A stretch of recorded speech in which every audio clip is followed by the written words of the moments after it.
Equality for women is progress for all. Inspiring change is actually in line with the bank's long-term strategy that talks about inclusive and green growth.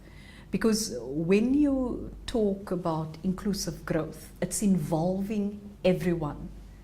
Equality for women is progress for all means that you need to ensure that women and men are recognized as equals and make a contribution to the overall progress of society.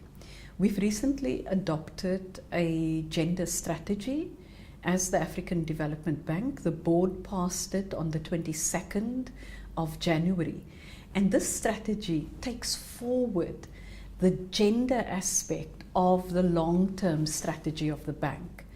And we've looked at what it means for all complexes in the bank, because we believe that we cannot talk about the transformation of the African economy if we don't use 50% of the people of the continent. What we'll be able to make a contribution on is ensuring that the resources the bank puts into the African continent through its regional member states, through its lending operations and all, we must ensure that those operations does take into account the gender agenda.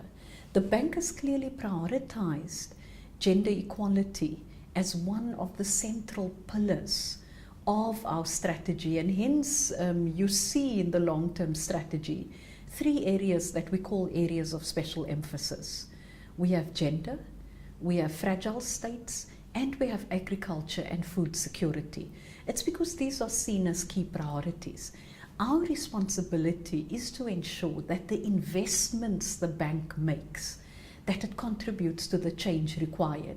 So the bank needs to take its operations to scale, but it needs to ensure that the operation takes into account women and men on the continent, that it unlocks the potential of all the people on the continent. So its human capital is important, but we look at the human capital through both the rights of peoples, and its men and women's rights, and through the economic power that's there. And hence the pillars of this of the strategy looks at the whole issue of the legal status of women and property rights, which is quite key if we want to make the change that we need to see.